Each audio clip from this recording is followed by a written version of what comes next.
takutnya itu dulu juga presentasi tapi gitu.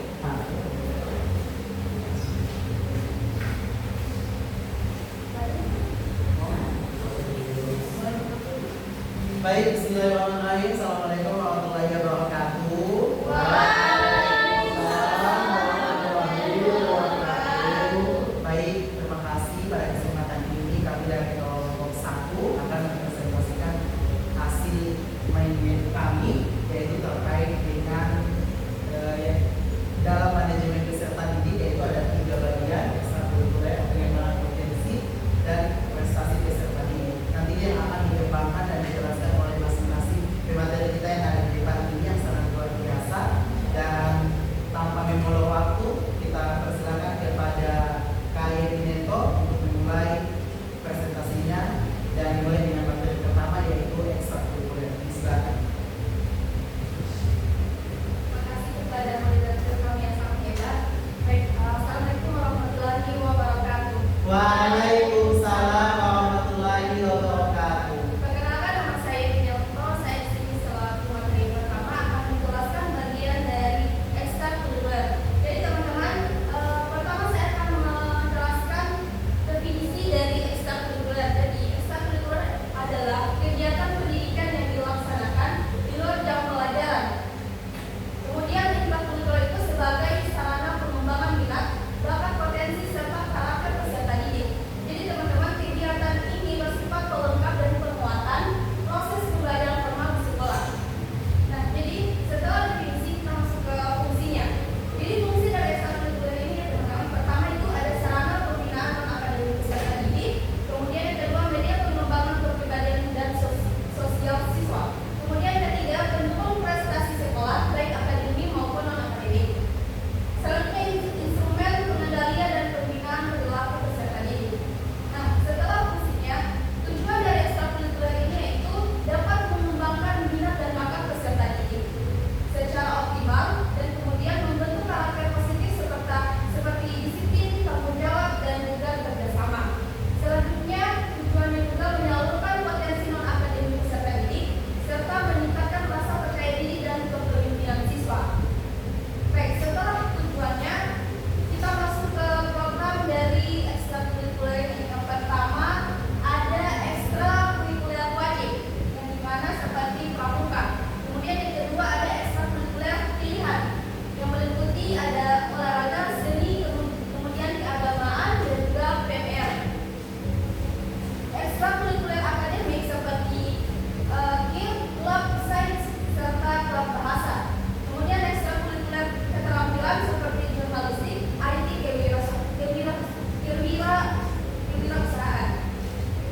Baik, setelah dari keempat tadi ada definisi, fungsi, tujuan, dan programnya, kita masuk ke tantangan dari ekstrakurikuler. Tantangan umumnya itu ya teman-teman, yang pertama rendahnya minat dan partisipasi peserta didik, itu tantangan yang pertama.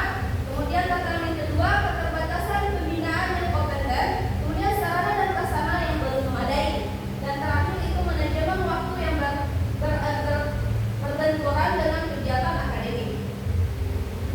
Nah teman-teman, setelah dari tantangan tersebut, maka di sini kita memiliki solusi manajemennya.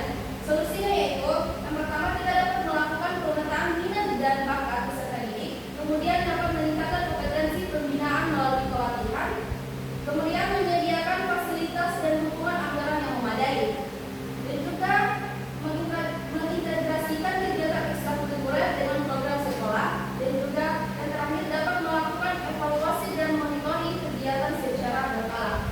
Nah, teman-teman, itulah penjelasan bagian dari ekstrakurikuler. Selanjutnya mari kita akan dengarkan pembahasan mengenai pengembangan potensi. Untuk itu saya kembalikan kepada moderator. Terima kasih. Baik, terima kasih. Itulah presentasi dari materi yang pertama, yaitu terkait dengan ekstrakurikuler, dan tentunya di dalamnya ada beberapa bagian definisi, fungsi, tujuan, program, dan tantangan serta solusi. Selanjutnya mari sama kita dengarkan dari yang kedua, tentunya masih bicara dalam bagian manajemen peserta didik, di khususnya yaitu pengembangan potensi peserta didik. Oleh itu kami persilakan kepada pemateri selanjutnya, Kak Cynthia Putri Nusa, untuk dapat saya ke Guru Nazri Mahmud untuk dapat menjelaskan materi yang kedua, yaitu pengembangan potensi peserta didik. Kalau itu disilakan.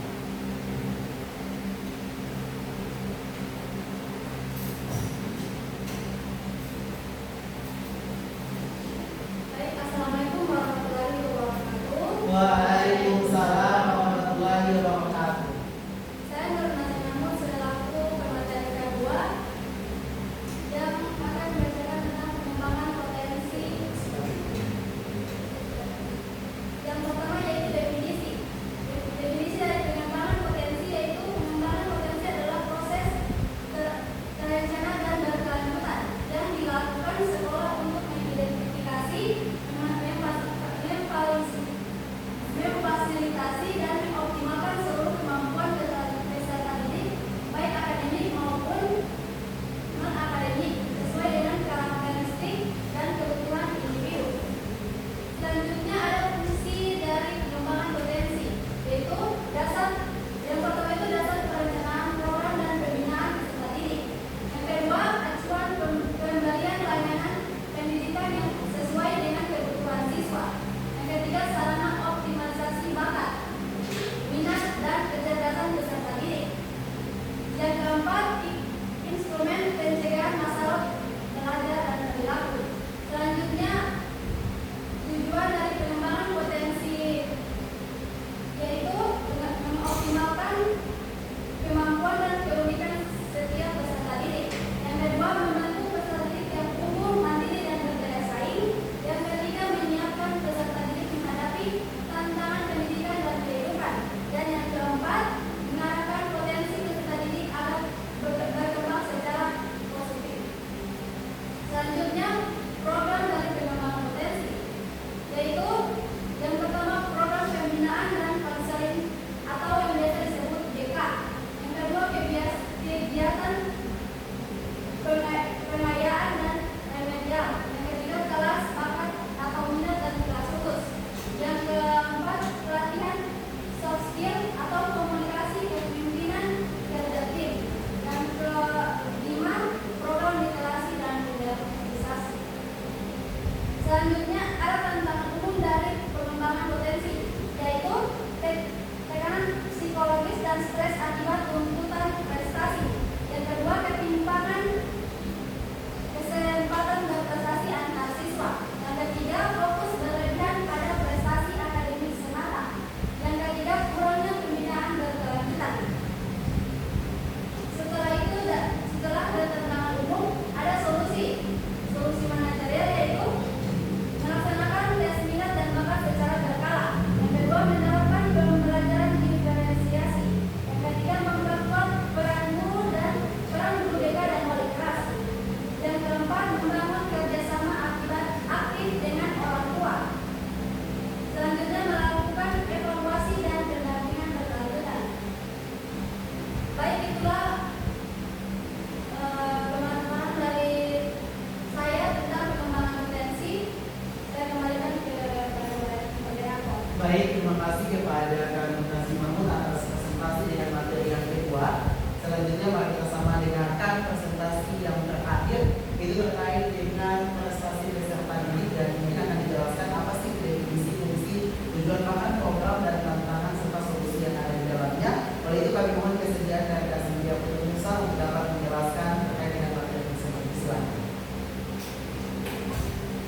dan sistem penghargaan atau reward dan operasi apresiasi prestasi.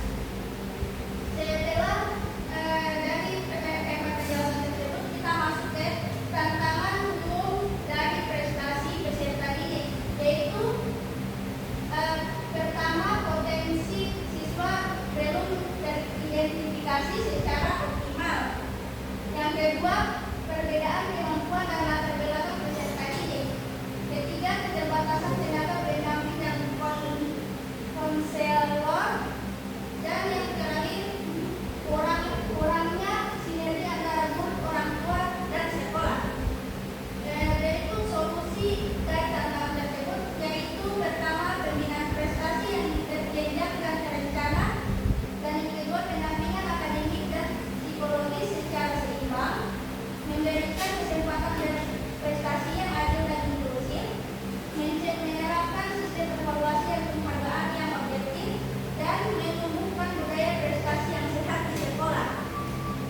Baik, itulah hasil pemaparan materi dari saya. Selanjutnya saya serahkan kepada moderator. Baik, terima kasih kepada Kak Cynthia Musa telah menjelaskan materi terkait dengan apa sih prestasi peserta didik sehingga kita dapat mengetahui ruang lingkupnya. Dan kemudian dan yang terakhir adalah kita akan mengetahui apa sih hubungan dari ketiga ini, apakah ketiga ini berhubungan. Nah, oleh itu untuk mengetahui lebih dalamnya akan dipresentasikan langsung oleh Kak Sri Wahyuni Nautabanti. Oleh itu daripada Kak Sri Wahyuni dipersilakan.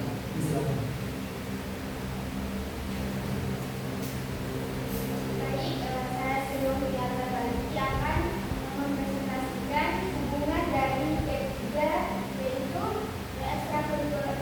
ekstrakurikuler dan pengembangan potensi dan prestasi peserta didik.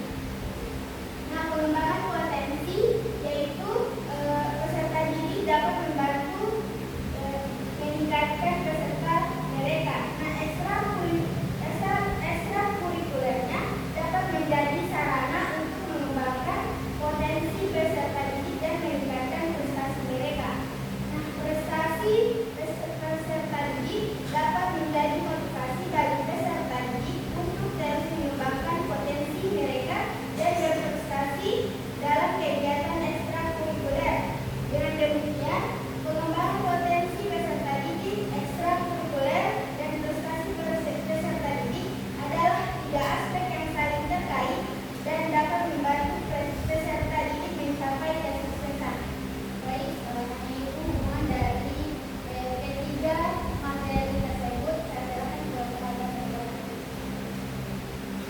Baik, terima kasih kepada Kak Sri Wahyuni Nautabanti. Kita sudah mengetahui dari ketiga definisi dan tujuan bahkan hubungan dari ketiga materi